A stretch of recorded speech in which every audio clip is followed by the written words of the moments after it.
Hi guys, my favorite project is behind me, and it cost $2 million. This house was a difficult project because it was built on a steep slope. It is a representation of a long history of hard ideas, failures, creativity, and success. There are a lot of challenges and benefits to building a house on a slope. I'm going to tell you all about them in this video.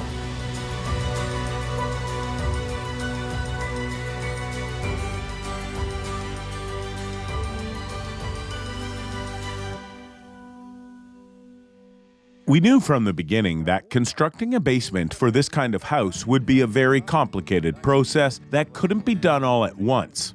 Step-by-step joints can be seen on the columns and walls behind me. Here's the reason why we did that. This was because every step required new measurements of sizes and heights, as well as a very slow and steady pouring of concrete because of the large size of the wall. So we poured it in several stages. Yesterday, I was meeting with clients and they said that in all their lives in Austin, they have never seen so much concrete in a residential building. When we completed the project and got the structure drawings, we sent them out to 92 organizations. As a result, we got only 2 replies. Many contractors who visited this object and saw its landscape refused to do it because of its complexity.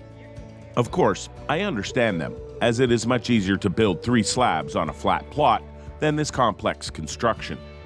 Anyway, we managed to find the interested team and got involved in the project. So we went on together step by step, including our work on the drawings. It was a 3-way approach. We should start with the garage basement. It was the starting point that allowed us to calculate every floor's elevation and end up at the final point on the top. It is vital to construct the basement 8 inches higher than the ground when building on a slope. The basement must be 8 inches taller than the ground at pick point. The garage would either be on too high a level, thus causing a big angle of the driveway, or the ground level had to be lowered. To compromise between the top and bottom lines, we had to arrange our calculations. I even had to order the drawings 3D visualization to see how much ground level would be lowered or heightened to get the right basement level. This visualization gave our contractor and us the understanding so that they could complete the project based on the drawings and the visualization. This is called a multi-move because we had to do a lot of things at the same time. The first thing we did was remove soil. Then, we completed the form. When we were done, we put the rebar in the form and then poured the concrete. After that, we repeated all of these steps again and added plumbing to fix all the pipes and pass the inspection so we could move on. To get through all of these stages at once, we broke them up into several steps. A lot of the systems were inside the wall, so they had to fix them before they could add a sewer pipe, for example. Care had to be taken at each step of the multi-move. One thing I wanted to work on is making sure the frame heights matched up with the basement. Our mistake with it meant we had to fix it in another house. For this house, we made sure the joint worked well. I mean that the basement and retaining wall's height should be the same as the first floor frame's height. How might we do that? After we put in the concrete, we made the frame. This is how it worked. So we fixed the frame, then the builders built the second floor. You may see that a retaining wall is a simple line on the drawing that you can make with just a few lines. When you pour it, that's it. But it's not so simple. The 18-foot high wall, about 6 meters, needed drainage and waterproofing. We made it so long to help the water flow away from the wall when it is coming down from the slope. This is important to have. As water runs through it, the French drainage pipe takes it and sends it to one side. The waterproofing stops the water from getting through the wall and into the house itself. Another thing to note is that the 1-foot wall also stops the water from getting inside. An element that I think is a good thing. In the home, we may utilize pure and elegant concrete walls as a design feature. We're not going to cover this retaining wall with drywall, and we're not going to paint it. The concrete style with the fixings was so beautiful that it made me want to keep it as part of the loft style look. It will make this house's interior design look better.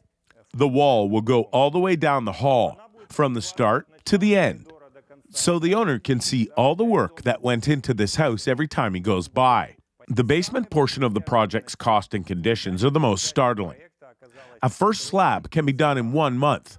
However, this one took 3 months. A typical basement construction costs between $20,000 to $30,000, with a maximum cost of $50,000. This project, on the other hand, cost around $140,000 with a projected cost of $110,000. Why spend so much money building on a slope when you can buy a flat spot and build faster and cheaper? The answer is behind me. The best views you can get are from a house on a slope. Just imagine that you wake up every day and go into your living area to see this beautiful scene from the window, right? Or in the evening, you can sit in front of your fireplace near the windows and light a nice fire. We'll have an oval fireplace with a hanging chimney, so you can sit near it and look at this view. It's fun to think about how cool it was to build on a slope, how much money, time, and effort you spent, and how beautiful this view is every night. When you build your dream home, the view and the way you feel are worth it. When you build your house on a slope, you get even more benefits than the great views. There are a lot of ways to divide your home, like by floors and by shifting floors. People can completely separate their living space or bedroom from their kids' room this way. So you can't hear the noise of kids and dogs having some fun. People might be on a lower level because your house is on a slope, so it has separate zones for the floors that have been shifted. Another big benefit of having a house built on a slope is how it looks inside. You can use rocks that are already in the ground. A cliff is an example of where you can get a lot of rocks to make a unique design. You can also plant trees, flowers, and grass there. We try to save all the trees to make a unique landscape design with the trees and stones. If you build a house on a slope, you must choose between 2 types of driveways. Assume you live higher than the road. In this scenario, pay attention to the slope angle and your positioning, like in front of the garage. I suggest a level area in front of the garage, then a slope. Second, if your house stands lower than the road, assume responsibility for the water stream withdrawal system. If the water stream goes down the driveway or home, create the drainage system immediately in front of the garage doors.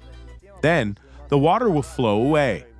A drainage system is unnecessary in this property because a driveway is opposite.